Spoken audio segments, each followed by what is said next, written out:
Perkenalkan, saya Diva. Saya Amelia. Saya Salma. Kami adalah narator dari kelompok 1. Kita nggak cuma bertiga doang loh di sini.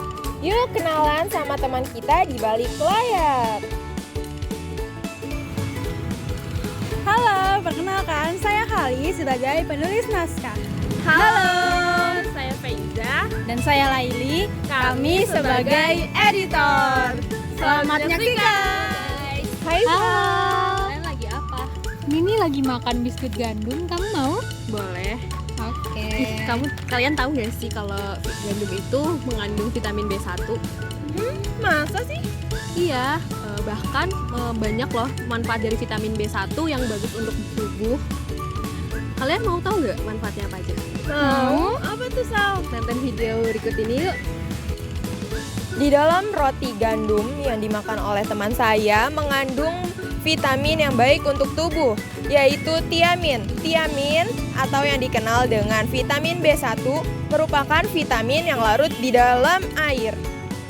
Tiamin hanya terdapat dalam makanan karena tubuh manusia tidak dapat mensintesis tiamin. Tiamin disimpan di dalam tubuh dalam waktu yang singkat sebelum diekskresikan melalui urin. Bahan makanan yang mengandung tiamin seperti gandum, beras coklat, daging unggas, kedelai, kacang-kacangan, biji-bijian, dan juga beberapa produk gandum fortifikasi. Melihat kebutuhan tiamin di dalam tubuh manusia melalui angka kecukupan gizi, untuk laki-laki dewasa memerlukan 1,2 mg vitamin B1 per hari, sedangkan untuk wanita dewasa memerlukan 1,1 mg vitamin B1 untuk hariannya.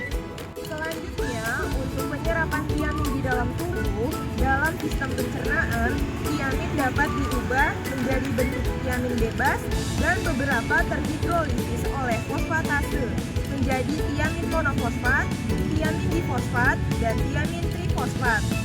Tiamin difosfat ini biasanya disebut juga tiamin pirofosfat atau TPP, yang merupakan bentuk tiamin paling aktif yang berperan sangat penting dalam metabolisme dan kofaktor enzim. Selanjutnya, tiamin akan diabsorpsi di usus halus, khususnya di duodenum dan juga jejunum proksimal. Tiamin bebas akan dibawa oleh vena porta menuju hati dan ditransfer ke sel darah merah untuk disebarkan ke seluruh tubuh. Nah, untuk diedarkan ke seluruh tubuh, tiamin ini membutuhkan transporter sebagai pengangkutnya. Ada 2 transporter yang mengangkut tiamin, yaitu THTR1 dan juga THTR2. Lalu selanjutnya di dalam tubuh, tiamin akan diserap oleh reseptor tubuh. Reseptor yang akan menyerap tiamin itu adalah TAS2R1 yang merupakan reseptor dari tiamin. Nah, tiamin ini berada di dalam sirkulasi darah dalam jumlah yang kecil dan dalam bentuk yang bebas. Selanjutnya ada cadangan. Tiamin banyak disimpan di otot rangka dan sisanya tersebar di organ jantung, hati, ginjal, dan jaringan syaraf termasuk otak. Sebagian besar disimpan dalam bentuk tiamin bifosfat atau tiamin pirofosfat atau biasa disingkat TPP. Selanjutnya ada fungsi. Yang pertama, TPP berperan dalam metabolisme karbohidrat.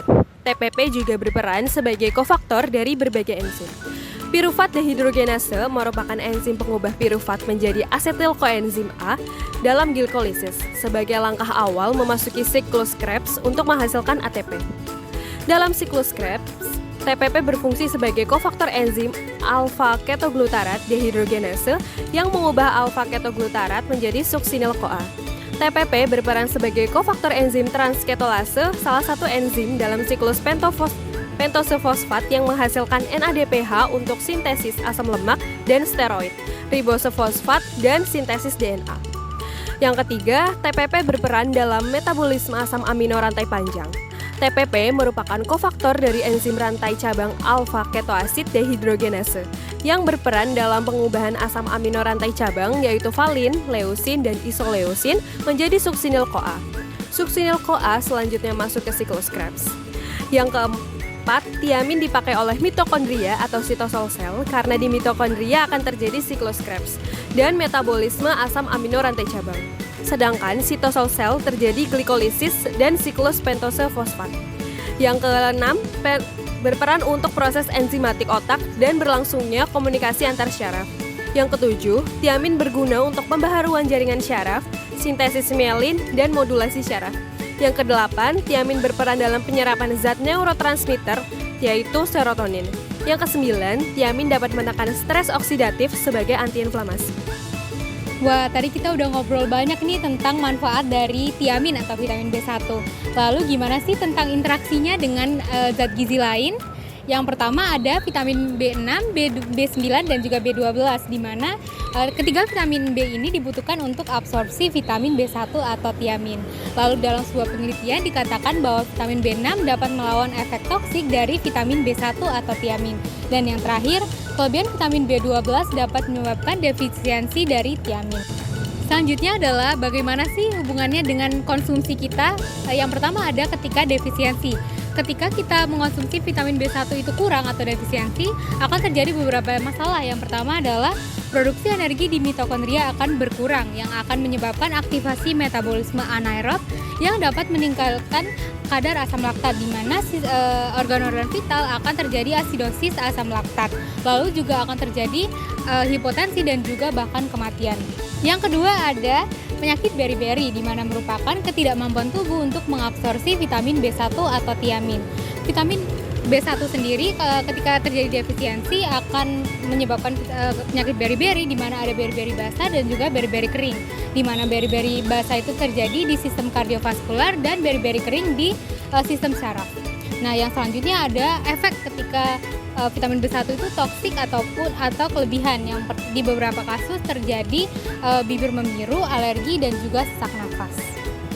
Terima kasih, sekian penjelasan dari tiamin dari kelompok 1.